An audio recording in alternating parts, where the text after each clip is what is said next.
E aí, cubistas, beleza? Hoje o vídeo vai ser um pouco mais curto do que o normal, ele vai ser um pouco diferente, porque hoje eu vou contar uma história pra vocês já o que aconteceu comigo nesse final de semana e que eu acho interessante de compartilhar aqui com vocês. E por um acaso do destino ou não, esse também é o vídeo número 500 aqui do canal, demoramos bastante tempo pra chegar nessa marca, então muito obrigado a todo mundo que acompanhou a gente nesses últimos anos aqui de publicação de vídeos aqui no canal. E esse é só o começo daqui pra frente agora, a ideia é dobrar a meta, então é só um detalhe extra pra comentar aqui com vocês, então sem mais enrolação, bora começar com essa história. Então eu acho que muitos de vocês devem lembrar, ano passado estourou por causa da pandemia a febre dos campeonatos online, né? E entre eles o maior deles, o Cubing at Home, lá dos Estados Unidos. Então teve campeonatos, teve edições do campeonato, né? Que tinham mais de 1000 participantes, teve muita gente que participou, teve milhares de pessoas que assistiam às transmissões. Realmente foi um evento enorme. Só que como os campeonatos em algumas regiões do mundo, incluindo lá nos Estados Unidos, estão começando a voltar, essa foi a última edição do evento, né? Eu acredito que não tenhamos novamente uma edição do Cubing at Home, e por conta disso eu resolvi participar dessa edição. Eu já tinha dado uma parada de participar dos campeonatos online, mas dessa aqui em específico eu resolvi participar por ser a última edição. Então é sobre exatamente isso que eu vou falar pra vocês, sobre a minha participação, especialmente no Square, nessa última edição do Cubing at Home. Gostaria de começar agradecendo a Gabriel Lincoln, meu amigo, já falei dele algumas vezes aqui pra vocês, né? Ele me lembrou, alguns minutos antes de começar a primeira rodada do Square, que o campeonato era naquele dia, eu tinha esquecido desse pequeno detalhe. Então, por causa dele, eu acabei não perdendo a rodada. Muito obrigado aí, Lincoln. Mas vamos começar então a falar sobre o que aconteceu. Primeira rodada, né? Bastante gente boa participando. Tinha o Daniel Kernel, tinha o Max Shaw, tinha eu também, tinha o Aiden Barlett, o Fush, o Turker. Tinha um monte de gente participando. O Bryden, que eu conheci esses dias também, que é muito rápido no Square.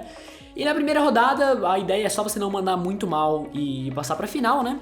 Então, quando eu vi que ia começar o round, né? Algumas pessoas que participam da organização já tinham participado, e eu vi as médias que tinham sido postadas lá, né? Uma delas era a média do Daniel Kernel, que ele fez um 5.93, se eu não me engano, de média. Isso já me deu um baita susto, porque ou ele mandou muito bem, e os scrambles estavam regulares, ou os embaralhamentos estavam muito bons. E os embaralhamentos tendo a possibilidade dos embaralhamentos estarem muito bons, significa que há mais pressão envolvida aí naquela hora da média. De qualquer forma, eu comecei a resolver, e os embaralhamentos de fato estavam muito bons. A primeira solve eu errei bastante, eu errei a orientação dos cantos, acabei dando uma vacilada, e fiz um 8, alguma coisa assim. Aí a segunda solve eu tive um OBL skip, que é muita sorte, é muito raro acontecer isso, eu fiz um 5. Aí teve um 6, outro 5 em algum momento. A média no geral não foi assim, não teve solves perfeitas, nada do tipo, só realmente tinham embaralhamentos muito bons. Tiveram vários erros, né? Vocês estão conferindo aí o vídeo nesse momento das minhas solves. Mas no fim das contas, a média deu 6.26. Isso me deixou em terceiro lugar na primeira colocação. Não, na primeira colocação não, no primeiro round, né? Perdendo apenas pro Daniel Kernel, que eu falei que fez um 5.93. E pro Max Shaw, que fez um 5.99, que imagino que seja uma média muito boa pra ele. Ele ficou em segundo e eu acabei ficando em terceiro. Aí passavam 8, né? Em quarto lugar, a pessoa que passou logo depois de mim foi o Aiden Barlett, que eu mencionei, né? Ele é acho que, se eu não me engano, ele é o recordista norte-americano de média no Square atualmente. E ele fez uma média de 7.27, alguma coisa do tipo. E de qualquer forma, foi um primeiro round bem intenso, teve muitas médias boas, né? Principalmente ali no top 3.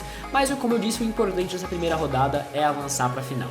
E o primeiro detalhe curioso dessa final foi que eu não fazia ideia de como funcionavam as finais do Cubing at Home. Eu nunca tinha participado de uma delas antes, e funciona de uma forma completamente diferente do que geralmente funcionam as primeiras rodadas, né? Eles têm um servidor de Discord pro pessoal que passa de rodada, né? Então eu acabei entrando meio que de última hora, porque eu não sabia como funcionava, eu tinha que ter lido um e-mail que eu acabei não vendo, mas um cara acabou me avisando, eu passei pra lá. Enfim, foi meio zoneado, mas acabei entrando. Aí tinha uma green room lá, que ficava todo mundo que tinha passado de rodada aquecendo antes de começar. E quando começou a rodada, eles redirecionavam as pessoas para umas salas individuais de bate-papo, e você acabava competindo com outras pessoas no formato head-to-head, né? Formato bracket, que é um pouco diferente do normal. Ele não é a melhor média que vence. Você precisa ganhar a solve pra ganhar. Então, por exemplo, a primeira solve, o cara lá fez um 7.15 e você fez um 7.16. Então, o cara ganha um ponto. Na segunda solve, 8.13, o outro 7.9. Quem fez 7.9 ganha um ponto. E geralmente é melhor de 5, então quem fizer 3 pontos primeiro ganha. Na primeira rodada eu fui contra o Fish no Fushada. Eu não lembro ao certo quais eram os outros duelos, certo? Mas acabou que o Fish é um ótimo competidor em várias modalidades, né? Mas a Square não é o forte dele. Então acabou que eu ganhei de 3-0. Teve uma série de problemas técnicos ao longo da rodada entre eu e ele. Primeiro que, por algum motivo, os embaramentos não apareciam pra ele, mas apareciam pra mim, então a equipe técnica que tem lá, que por sinal é excelente, né? A equipe de organização do QB at Home é sensacional, tem muita gente que trabalhava no backstage do campeonato pra fazer com que aquilo acontecesse, né? Tinha juízes, tinha pessoal do técnico, pessoal da transmissão, então o pessoal tentou arrumar lá a solve dele, e nesse meio tempo a internet caiu, né? Que já bateu aquele desespero, consegui voltar antes da hora, mas deu aquele susto inicial. De qualquer forma, pra primeira rodada, nada de muito especial, né? Acabei ganhando de 3-0 sem muita dificuldade. Meus parabéns ao First, mandou muito o First, né? Ele mandou muito bem. Mas de qualquer forma, acabei ganhando esse primeiro confronto. Agora, o segundo confronto, que eram as semifinais, foi quando começou a dar um certo problema, digamos assim. Eu acabei sendo colocado, né? Acabei caindo contra o Aiden Barlett, que é aquele cara que tem um recorde norte-americano de média no Square, que eu tinha mencionado anteriormente. E quando eu vi que era ele, eu já fiquei um pouco mais assustado, né? Porque o Fishner eu sabia que não era tão complicado de ganhar. Mas o Aiden nunca se sabe, ele é um ótimo competidor. Então tudo poderia acontecer. E ainda mais pressão foi colocada quando eu descobri que eu seria uma das pessoas que ia ser transmitida na Twitch do QB at Home. A partir daqui, se vocês quiserem assistir essa média, né? A média que eu fiz na primeira rodada, ela ficou passando ali na tela. Mas essa segunda parte, eu não vou colocar ela aqui no canal, porque ela tá no canal de um terceiro, mas ela tem um link aqui na descrição pra Twitch do QB at Home, e a minha participação começa a partir de 2 horas e 47 minutos, então quem quiser assistir, entra no link aqui na descrição e clica lá que vai aparecer as minhas 2 participações, tanto na semifinal como na final. Então de qualquer forma, na semifinal eu caí contra ele, e os tempos, eles começaram muito bem ao meu favor. Eu ganhei a primeira e a segunda solve. A segunda solve muito provavelmente ele teria ganhado, só que ele teve um problema no timer, o timer acabou resetando e eu acabei ganhando.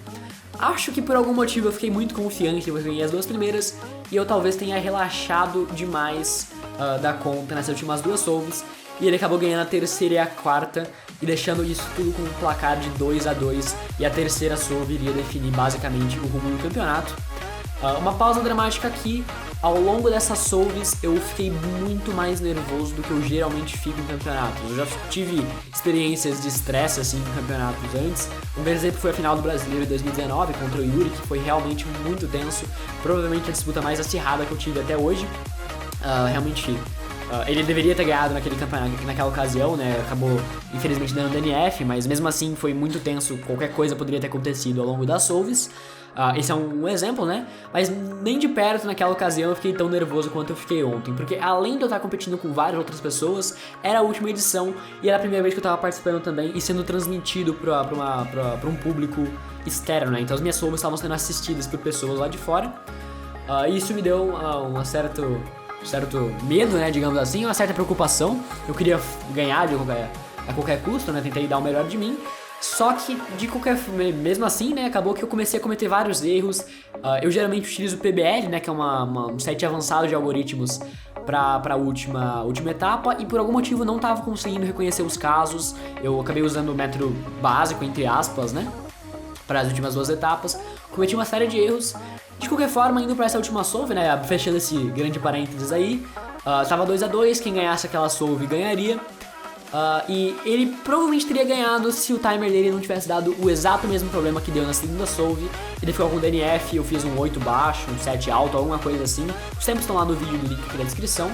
E eu acabei ganhando e avançando para a final. Muito triste, né, por ele não ter conseguido ganhar essa última solve, mas de qualquer forma isso me deu uma certa vantagem e eu acabei conseguindo avançar para a final. A final, que eu achei que seria um pouco menos estressante, contra o Samir Agrawal.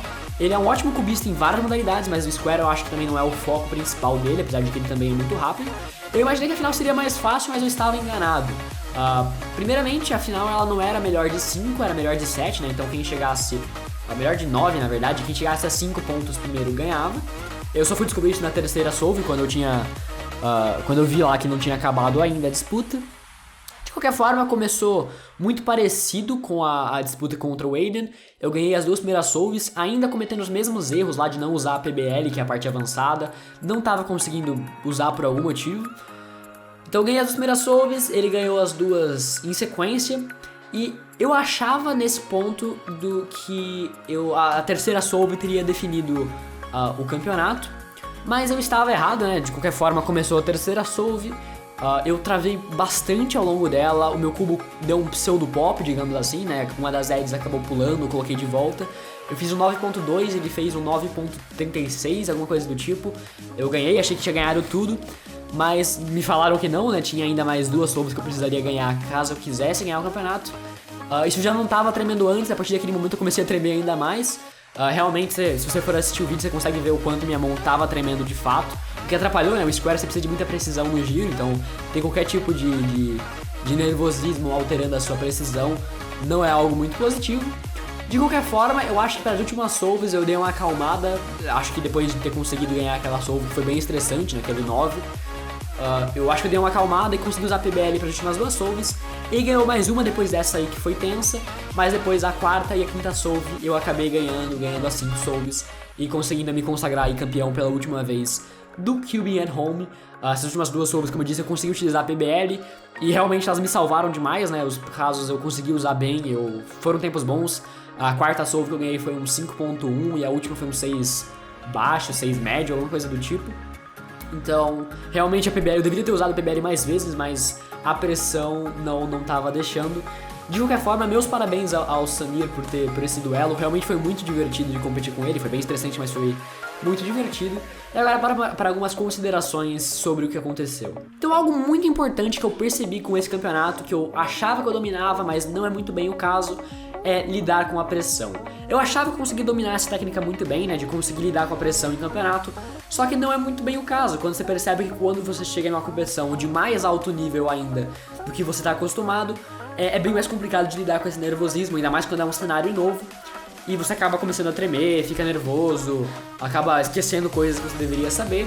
Então isso é algo que precisa ser trabalhado, né? E os parâmetros que eu tinha de lidar com a pressão antes eram competições aqui no Brasil, que claro, não é tão disputado assim como em outros países do mundo, especialmente no Square, né? Que aqui no Brasil, que é sub-10 constante, assim, além de mim tem apenas o Anuar, e ele não é aqui de São Paulo, então não era algo que eu competia com muita frequência. E as outras modalidades não são a mesma coisa, porque não é o meu foco igual o Square é. Agora, as outras vezes que eu já competi com pessoas lá de fora, né, nas outras edições do QB at Home, por exemplo, que eu consegui de fato lidar muito bem com a pressão, ganhando em uma das edições, na outra que eu participei eu acabei ficando em segundo, eram circunstâncias diferentes do que eu tava nessa posição. Porque eu tava competindo sozinho, eu tava filmando as minhas solves, só que ninguém tava assistindo lá diretamente, e não tinha outra pessoa ao meu redor pra influenciar o meu tempo como tinha nesse campeonato. Porque eu estava vendo o tempo das outras pessoas, tinha pessoas rápidas perto de mim, não perto, mas eu estava vendo as pessoas rápidas competindo também. Isso com certeza dificultou demais o progresso. O processo, né? Então, controlar o nervosismo é algo que tem que ser trabalhado aí ao longo do tempo. Ainda não sei muito bem como treinar isso de uma forma muito eficiente, mas com certeza é algo que tem que ser trabalhado. Outra coisa que também meio que envolve o nervosismo que eu acabei aprendendo foi que coisas que você domina no cubo mágico muitas vezes podem ser esquecidas, deixadas de lado se você estiver em situação de pressão. Então, como eu disse, né, o exemplo da PBL, eu domino muito bem PBL, pelo menos as coisas que eu sei de PBL eu geralmente consigo executar muito bem. Só que nesse cenário, onde tinham outras pessoas me colocando pressão, acabou que eu não consegui utilizar ela da melhor forma possível. Isso é algo que eu preciso trabalhar ao longo do tempo para focar nas minhas solves mesmo, esquecer o que as outras pessoas estão fazendo, focar na minha solve e tentar tornar elas o mais eficiente possível, independente da circunstância, né? Então isso é algo que tem que ser trabalhado também. E além disso, né, com essa solve ali, uma outra consideração final, eu me consagrei, digamos assim, bicampeão do QB at Home, se é que eu posso dizer assim, né? O que me deixa muito feliz, realmente foi muito legal essa edição, fiquei muito feliz com os resultados. Apesar de eu não ter, na final principalmente, não ter tido resultados muito bons, a primeira rodada foi excelente e eu consegui ganhar de qualquer forma, então é isso que importa no fim das contas. Então, com certeza foi muito legal essa experiência. Vamos sentir muita falta aí do QB at Home nos próximos meses e anos, né? Espero que eles façam mais edições dessa, mesmo sem a pandemia, quando isso tudo passar, se Deus quiser. Mas, de qualquer forma, era isso que eu tinha pra falar aqui pra vocês hoje. Então esse foi o vídeo, espero que tenham gostado. Se gostaram, deixa o like, se inscreva no canal. O vídeo ficou por aqui e até a próxima. Tchau, tchau.